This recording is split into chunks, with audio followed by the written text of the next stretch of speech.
എന്നോടൊപ്പം ഉള്ളത് തന്റെ നിലപാടുകളിൽ ഉറച്ചു നിൽക്കുന്ന ആരുടെ മുഖത്ത് നോക്കിയും എന്തും തുറന്നു പറയാൻ കെൽപ്പുള്ള ഒരാളാണ് ഐശ്വര്യ രാധാലക്ഷ്മി. സ്വാഗതം. Thank you so much.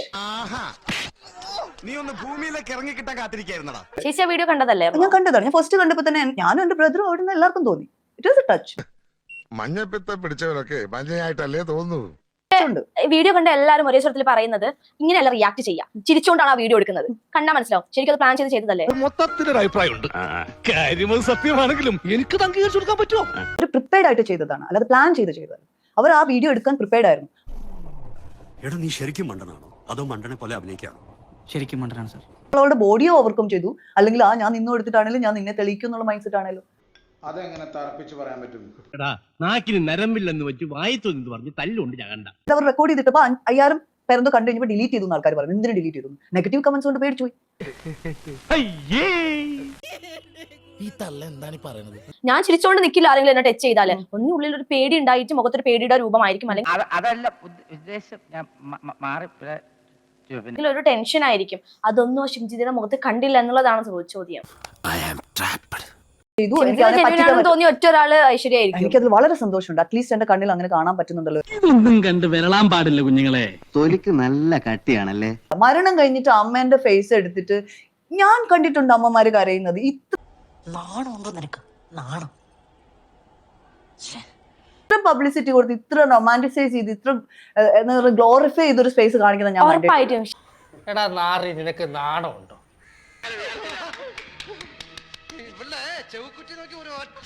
അയാളെ കൺട്രോൾ ചെയ്യണമായിരുന്നു. അങ്ങനെയാണെങ്കിൽ ഇങ്ങനെയുള്ള സ്ത്രീകളുണ്ട് അല്ലെ, അവരെ തട്ടി സോറി പറയാനുള്ള അയാൾ പാളി നോക്കുന്നുണ്ട്.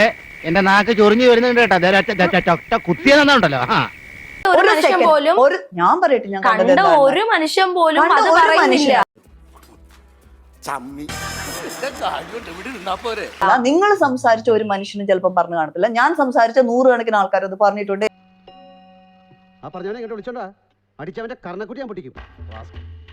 റിയാക്ട് ചെയ്യാനോ അയാളെ കൊടുക്കാനോ ആണെങ്കിൽ പല വഴികളുണ്ടായിരുന്നു. ബസ് വെച്ച് റിയാക്ട് ചെയ്ത് പോലീസിനെ വിളിച്ച് അയാളെ ഡയറക്റ്റ് പോലീസിനെ ഏൽപ്പിക്കാമായിരുന്നു. അയ്യോ അങ്ങനെ പറഞ്ഞൂടാ, പിന്നെ ഞാൻ എന്തിനു വന്ന? ശരിക്കും ട്രെൻഡിനൊപ്പം നീയതാണ് ഷിംജിതാന്ന് എല്ലാവർക്കും മനസ്സിലായി. ഒരു 4 വീഡിയോ ഒരുമിച്ച് ട്രെൻഡ് ആയിട്ട് ഇത് വന്നപ്പോ ലാസ്റ്റ് വന്നതാണ് ഷിംജിത. ഞാൻ അതിനൊരു ഈ ഷിംജിത അല്ല ദീപിക്കിന്റെ സ്ഥാനത്ത് അച്ഛനാണെന്ന് വിചാരിച്ചോ? എന്റെ അച്ഛനാണെന്നാണ് പറയുന്നത്. ഭയങ്കര സെൻസിറ്റീവ് ക്വസ്റ്റ്യൻ ആണ്. എന്താ സംഭവം പറ കേക്കട്ടെ. ഉറപ്പായിട്ടും. പക്ഷെ എന്റെ അച്ഛൻ ഒരു അബ്യൂസറാണ്. ഞാൻ അയക്കെതിരെ കേസ് കൊടുത്തിട്ടുണ്ട്. എന്നെ കണ്ടപ്പോഴേ എനിക്ക് തോന്നി നേരെ ചുവയുള്ള തന്തയ്ക്കും തള്ളയ്ക്കും ജനിച്ചല്ലെന്ന്. കേസ് വന്ന ഷിംജിതയെ സപ്പോർട്ട് ചെയ്യുന്ന ഐശ്വര്യ എന്തുകൊണ്ട് മുമ്പ് ഇതുപോലെ കേസ് വന്നപ്പോ മറ്റേ കഷായം ഗ്രീഷ്മ എന്തുകൊണ്ട്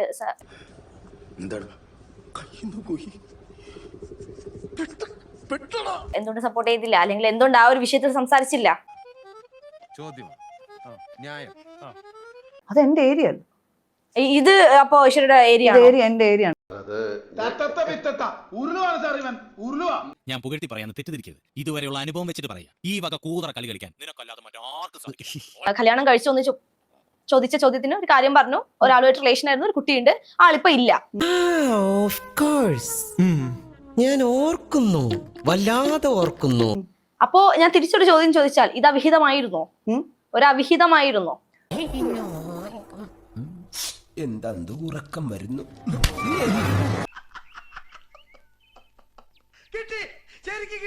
ഇമ്മാതിരത്തെ കോണസ്റ്റ് ചോദ്യം ചോദിച്ചാൽ എന്നെ ഇവിടെ വിളിച്ചെടുത്തിട്ട് ചൊറിയേണ്ട ഒരു കാര്യമില്ല.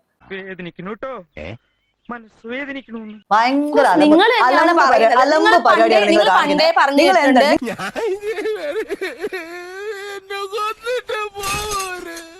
എനിക്ക് ഇവിടെ ഇരിക്കാൻ താല്പര്യമില്ല, സംസാരിക്കാനും എനിക്ക് കണ്ടിന്യൂ ചെയ്യാൻ താല്പര്യമില്ല. ഇതാണ് നിങ്ങളുടെ ഉദ്ദേശമെങ്കിൽ, ഇതിനാണ് നിങ്ങൾ എന്നെ വിളിച്ചതെങ്കിൽ ഞാൻ ഇവിടുന്ന് വോക്കൗട്ട് ചെയ്യുന്നു. നിനക്ക് വേണമെങ്കിൽ നിൽക്കാം, അല്ലെങ്കിൽ പോവാ. ഞാൻ ഒരിക്കലും നിന്നെ ഇവിടെ പിടിച്ച് വെക്കൂല. ഇതിനപ്പുറത്തേക്ക് ഞാൻ ഇവിടുന്ന് തന്നു കഴിഞ്ഞാൽ ഞാൻ മണ്ടിയാവും. അതുകൊണ്ട് ഞാൻ എഴുന്നേറ്റ് പോകുന്നു കേട്ടോ. Thank you so much.